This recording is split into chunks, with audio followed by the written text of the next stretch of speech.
Nas últimas semanas, diversas emissoras de rádio de São Paulo vêm divulgando uma campanha contra o programa A Voz do Brasil.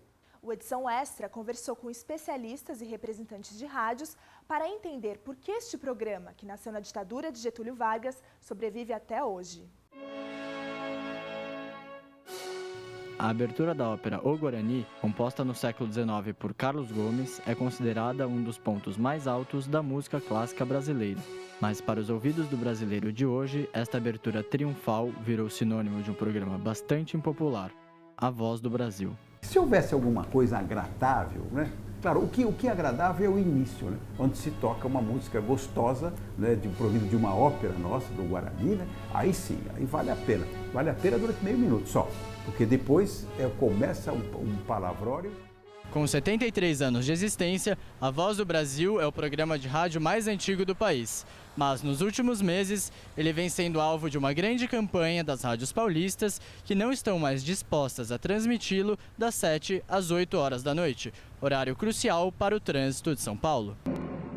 Mais uma vez, a Rádio Jovem Pan de São Paulo, a MFM, está proibida de informar e prestar serviço à população das 19 às 20 horas. A Jovem Pan foi obrigada a voltar a transmitir A Voz do Brasil. O mesmo acontece também com a CBN, a AM/FM e a Rádio Globo. Que interesses políticos ou econômicos impedem a Jovem Pan de informar e prestar serviço das 19 às 20 horas? Conversamos com José Armando Vanucci, comentarista e coordenador de produção da Rádio Jovem Pan. A Jovem Pan ela tinha uma liminar, né? Há muito tempo entramos na justiça para que pudéssemos informar e prestar serviço das 7 às 8 horas, que é um horário para as grandes cidades fundamental, né? E fomos obrigados a voltar a transmitir A Voz do Brasil. O advogado e professor de Direito Financeiro Regis de Oliveira também ficou surpreso com a suspensão da liminar. Contratado pela Jovem Pan e mais 15 emissoras de rádio para obter na justiça o direito de não transmitir A Voz do Brasil, ele conta que o caso da Jovem Pan foi o único em que o pedido foi negado. A Rádio Bandeirantes conseguiu eliminar, e já a Jovem Pan, infelizmente, nós não conseguimos eliminar para eles. O juiz negou. Então é isso que ocorre, isso faz parte da estrutura do judiciário. A Voz do Brasil surgiu em 1939 como um programa de propaganda oficial do Estado Novo de Getúlio Vargas. Já naquela época, ele era transmitido das 7 às 8 horas da noite. E quando apareceu A Voz do Brasil, todo mundo, obviamente, chegava em casa às 6 horas da tarde, pegava o bonde, né, a carruagem, o cavalo lá, né, dos anos 40 lá, chegava de bonde, de ônibus, de caminhão lá na casa dele, e ele fazia o quê? Jantava e às 9 horas ele ouvia o rádio, às 7 horas, 8 horas, que já era o começo da noite.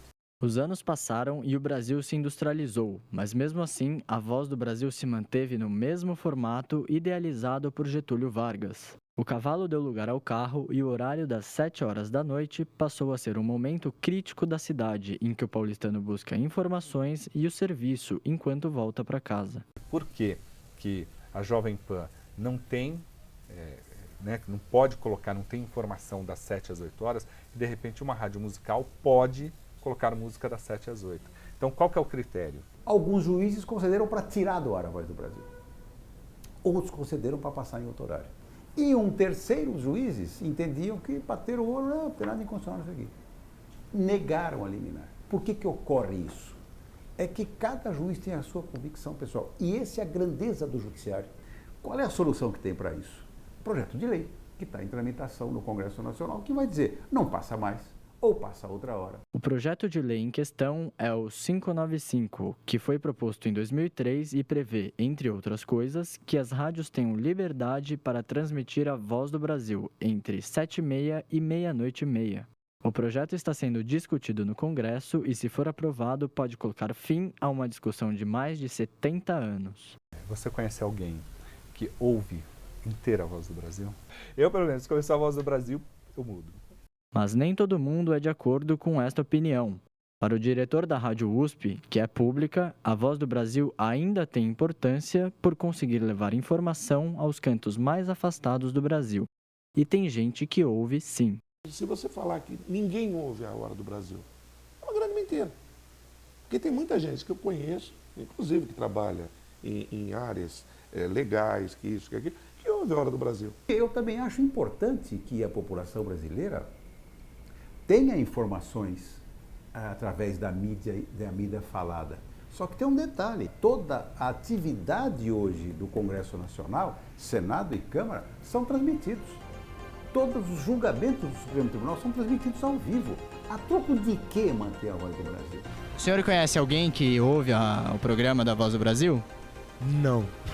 Nunca ouvi falar de alguém que ouça. Voz do Brasil!